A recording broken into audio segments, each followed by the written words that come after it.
Hi everyone, welcome to Straight Talk with Sarah and William. This is Sarah, and this handsome guy next to me is William. We haven't seen him in a while, been busy working. We kind of work opposite shifts, and so we don't often have time together anymore this summer. But anyways, we're out here enjoying a beautiful pre-fall day in Minnesota, and we just want to talk to you guys about some fun stuff, like death and money. Yeah. Okay, so not always that great fun, but you know what? It's something important to talk about.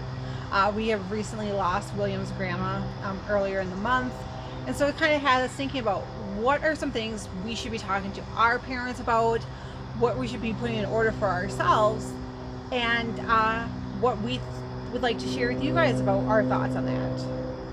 So William, what do you think is the first main thing that should be put in order when you're talking about end-of-life stuff? When you're dealing with end-of-life care, the most important thing you need to sit down and talk with, if you still can, is find out what you want done with what your loved one, or what you or your parents want done with their body after expiration.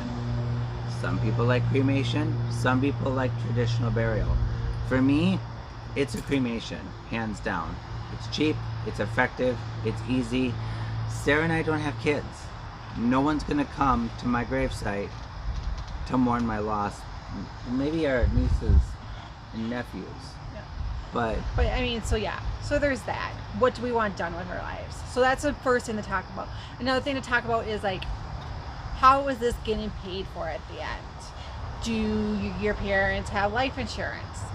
Do they have some other type of policy where they have talked with a mortician or cremation society of the state and have prepayments made for the end of life, for the burial? I was going to say disposal of the body, but that sounded awful. I thought you were going to say dismemberment. Well, anyways, let's go on. So anyways, are those kind of plans talked about? So William, what's your feelings about life insurance? Well, one thing I know is I don't want to be dismembered.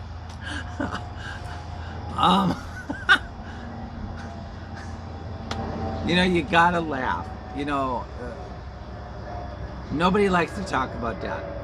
They don't. And let's be realistic. It's a dead subject. Fun. It's not fun. So anyways, let's talk about your feelings on life insurance. My feelings on life insurance are really important, are really valid. You need to have it. Period. I carry life insurance on both Sarah and I. I carry a term policy, and I also carry an accidental death policy on both of us in the event one of us dies in a car accident. And right now, it's like through his work. So something we have been talking about together is like finding a policy that is not connected to his job. To my employment, because, you know, y'all know I work in aviation, and as you know, right now it's really not a safe time for us out there.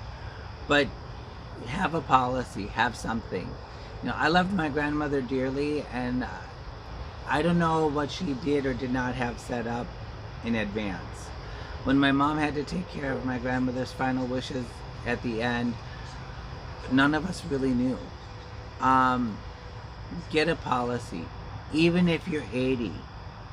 Not that it's a plug for Colonial Penn, but do something.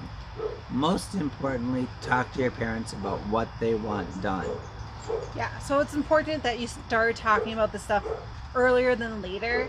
You know, we're both in I'm in my late 30s, he's in his early 40s. So our parents are, you know, early 60s, mid 60s, in that range where, you know, we can still have these conversations with them, but find out what they want and how is we have an open conversation, because that can change. And at some point, they might not be able to tell us anymore what their wishes are. So if we know now and we keep that communication going, we can fulfill those final wishes better and not feel so much stress, especially if we take care of some of the planning ahead of time. Mm-hmm. Like, you know, did you talk to, you know, have payments set up to someplace, or what are your wishes? Do you have a burial site planned out? So those are all important things. And it's also important that if you have siblings, which I have 2 sisters, that all 3 of us know what these are, and we all 3 of us are on the same page with it. So something, when that time comes, we can be all in agreement and one of us isn't left holding the bag.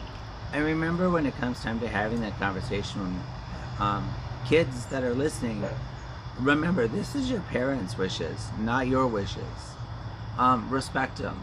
You may not agree, you may not like it, but honestly, at the end of the day, it's not your decision to make. It's theirs. And also we feel it's kind of like important that maybe you talk about wills and stuff like that, or if they set up a trust, or if they have long-term care insurance, stuff like that. Like my personal opinion on it is, I really hope my parents live long enough to spend every dime that they have saved and enjoy it. And, you know, if nothing is left for me at the end, I'm completely fine with that. You know, other people have different feelings about that, so that's something you should be discussed too. Figuring out who your beneficiaries are could be really important. You know, taking care of that stress of that final fight about money could be important. The less there is, it's been my experience, the less there is, the bigger the fight. If you have 3 kids, do yourself a favor. Write the will as 33, 33, 33, and 1% to charity. It's already stressful enough when you're putting mom and dad in the ground. Don't fight over money. Listen, I have made and lost more money than I care to count. And like I said, I personally, and even my sisters are watching this, I don't care. And I really, that is just me.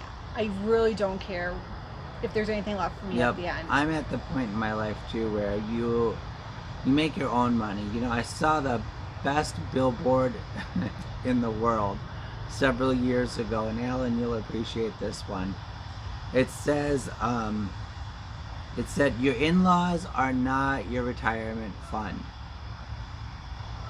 Essentially saying, don't rely on the life insurance policies and death of either your in-laws or your own family to help support your retirement fund.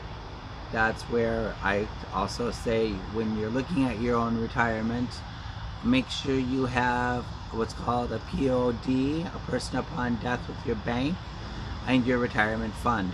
So when you do expire, that person that's listed as a POD has the ability to access your funds upon death only, with a certified copy from the morticianer saying you are truly good and dead.